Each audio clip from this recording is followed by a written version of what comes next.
함께 보실 하나님 말씀은 유다서 17절에서 25절까지의 말씀입니다. 신약성경 399페이지 전으로 있습니다. 유다서 17절에서 25절까지의 말씀을 드라마 바이블로 봉독하겠습니다. 사랑하는 자들아, 너희는 우리 주 예수 그리스도의 사도들이 미리 한 말을 기억하라. 그들이 너희에게 말하기를 마지막 때에 자기의 경건하지 않은 정욕대로 행하며 조롱하는 자들이 있으리라 하였나니, 이 사람들은 분열을 일으키는 자며 육에 속한 자며 성령이 없는 자니라. 사랑하는 자들아, 너희는 너희의 지극히 거룩한 믿음 위에 자신을 세우며 성령으로 기도하며 하나님의 사랑 안에서 자신을 지키며 영생에 이르도록 우리 주 예수 그리스도의 긍휼을 기다리라. 어떤 의심하는 자들을 긍휼히 여기라. 또 어떤 자를 불에서 끌어내어 구원하라. 또 어떤 자를 그 육체로 더럽힌 옷까지도 미워하되 두려움으로 긍휼히 여기라. 능히 너희를 보호하사 거침이 없게 하시고 너희로 그 영광 앞에 흠이 없이 기쁨으로 서게 하시리. 곧 우리 구주 홀로 하나이신 하나님께 우리 주 예수 그리스도로 말미암아 영광과 위엄과 권력과 권세가 영원 전부터 이제와 영원토록 있을지어다. 아멘. 아멘. 함께 읽은 본문의 말씀을 가지고 인내하는 신앙의 실력이라는 제목으로 말씀 나누고 기도하도록 하겠습니다. 2025년도의 마지막 날입니다. 지나온 한 해를 하나님의 도우심으로 이렇게 승리하셨는지 모르겠습니다. 지나온 시간들을 이렇게 돌아보면 어느 순간이든지 하나님의 도우심 없이는 지나올 수 없던 일과 사건의 연속이었다 하는 생각이 듭니다. 저에게는 매일매일 읽고 묵상했던 하나님 말씀이 없었다면 지속할 수 없는 부담이자 또 무게로 여겨졌던 책임들, 또 관계들, 또 그로 인한 눌림과 부담이 많았던 한 해였다 하는 생각이 듭니다. 얼마 전에 인내와 믿음이라는 제목으로 야고보서 말씀으로 설교를 하기도 했었지만 이 인내하기 힘든 문제들도 참 적지 않은 한 해였다 하는 생각이 듭니다. 그럴 때마다 오늘 하루에 맡겨진 역할과 관계에만 집중하면서 하나님의 인도하심을 구했던 것 같아요. 그런 하루와 그런 일주일과 그런 한 달이 이어져 있어인지 올 한 해는 제 느낌에 더 빨랐다, 유난히 더 빨랐다 하는 느낌이 있습니다.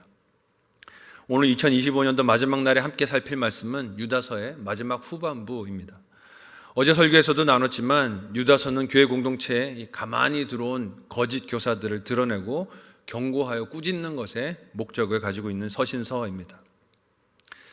그렇지만 우리가 혼동하지 말아야 할 것이 있습니다. 그것은 유다가 이 편지를 쓰는 독자, 수신 대상은 직접적으로 거짓 교사들이 아니라 성도들이라는 것이에요.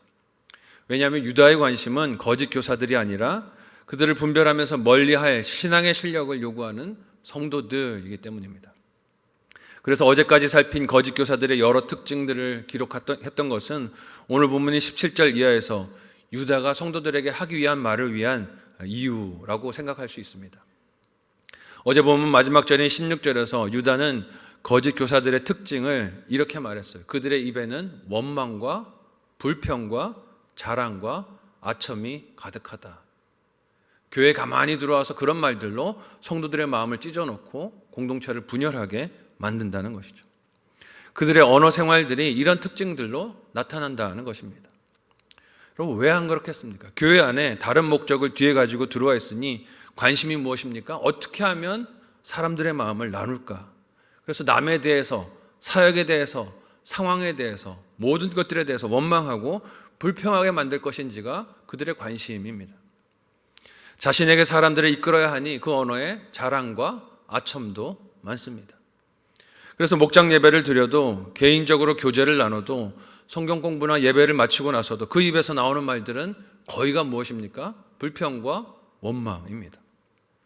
근데 여러분, 말의 힘이 무서운 것이 무엇입니까?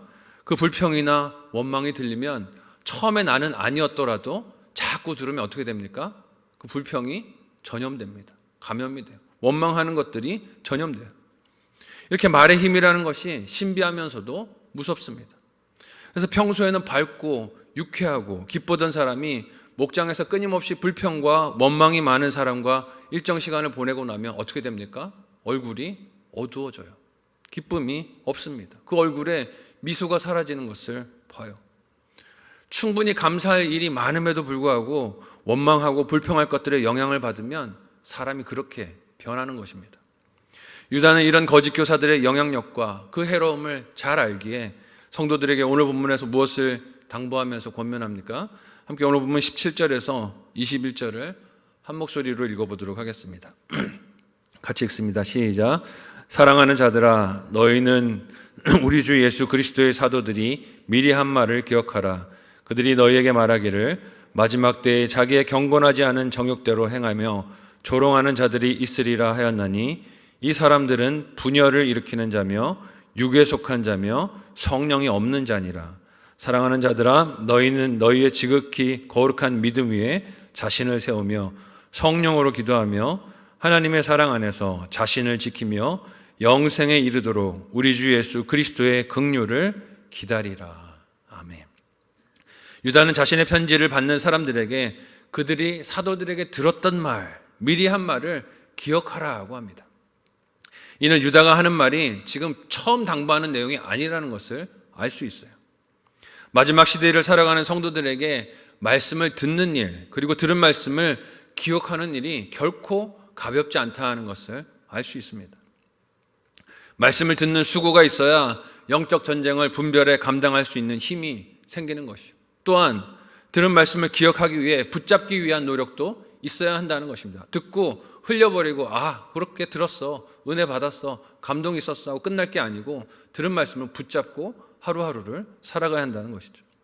그런데 그 싸움이 어떤 모습으로 다가옵니까? 어제 본문은 거짓 교사들이 원망과 불평과 자랑과 아첨의 말이라고 16절 말씀에서 열거를 했고, 오늘 본문은 그들이 정욕대로 행하면서 성도들을 조롱하고 분열을 일으키고 육에 속하며 성령이 없는 자라고 이야기합니다. 여러분, 정욕대로 행한다는 것이 무엇입니까? 초대교회 당시에 유행했던 이원론 사상은 육체적인 쾌락이나 반대로 금욕을 주장하면서 성도들의 삶을 어느 쪽으로든지 조롱을 했습니다. 쾌락에 치운 신자들은 어떻습니까? 성도들이 절제하며 인내하고 사는 경건한 삶을 비웃으면서 음란과 탐욕을 자랑했습니다. 그렇게 살 거 뭐 있어? 하나님이 다 죄를 용서해 주셨는데 네 멋대로 하고 살아도 아무 상관없어. 구원에는 아무 영향이 없어 하고 쾌락주의로 사는 것이죠. 반대로 금욕주의로 치우친 자들은 성도들이 믿는 몸의 부활을 비웃고 조롱하고 또 자신들이 경건을 자랑하면서 성도들의 마음을 뒤흔들었습니다. 왜 이런 이단에 빠져 교회를 나뉘게 만들고 분란을 일으키는 것일까요? 이들은 외적으로는 이단들의 가르침을 믿고 따르는 것 같지만 사실 내적으로 볼 때는 자기 욕심에 빠지는 것입니다. 그렇게 사는 삶이 자기의 이익과 관심에 맞으니 내 욕심에 따라 세상도 하나님도 신앙도 거기다 다 맞추는 거예요. 쾌락주의는 쾌락주의에 하나님을 맞추고 금욕주의는 금욕주의에 하나님을 맞춥니다. 이런 욕심으로 이단에 빠지고 하나님의 은혜를 방탕한 것으로 바꾸는 거짓의 결론은 어제 본문에서 유다가 예로 들었던 많은 존재들의 심판과 멸망밖에 받을 것이 없습니다. 그래서 오늘 본문의 유다는 그의 편지를 받는 성도들이 거룩한 믿음 위에 그들 자신을 세우고 기도를 자기 의나 열심이 아니라 성령으로 하며 21절에서 예수 그리스도의 긍휼을 기다리라고 권면합니다. 즉 혈과 육으로 하는 남에 대하여 벌이는 싸움이 아니라 자기 자신을 더욱 거룩하게 하고 기도를 자기 힘이 아닌 성령의 힘으로 인도하심을 받아 그렇게 하며 주님 오시기까지 믿음의 공동체 안에서 잘 기다리는 믿음의 싸움을 하라는 거예요. 그게 전쟁의 방법이라는 것입니다.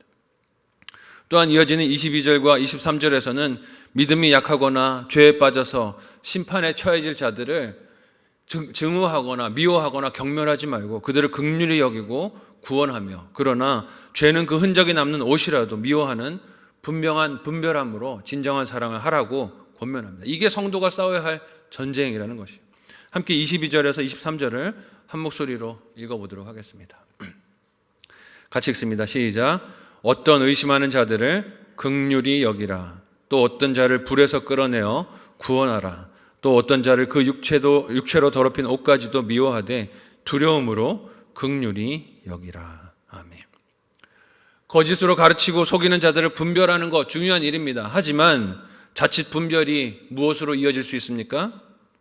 다른 사람들의 연약함과 약한 믿음을 정죄하거나 판단하거나 평가하거나 혹은 스스로의 믿음이 대단하다고 여기며 교만으로 치우칠 위험도 있습니다. 그래서 유다가 무엇을 권면합니까? 의심하는 자들, 불에서 끌어내어 구원을 받아야 할 자들을 긍휼히 여기라는 것이에요. 긍휼히 여긴다는 말이 무엇입니까? 그가 함께 범하는 죄는 분별하여 멀리하지만 그의 영혼은 안타깝게 여기며 사랑을 포기하지 말라는 것입니다. 너무 힘드니까 이젠 좀 끊어버리자, 내버려 두자, 버리자 하는 것이 아니라 불쌍히 여기고 계속해서 찾아가고 인내하고 사랑으로 돌보라는 것이죠. 미워하면서 바라볼 것이 아니라 그도 깨닫고 주님 앞으로 돌아오기를 기도하는 것입니다.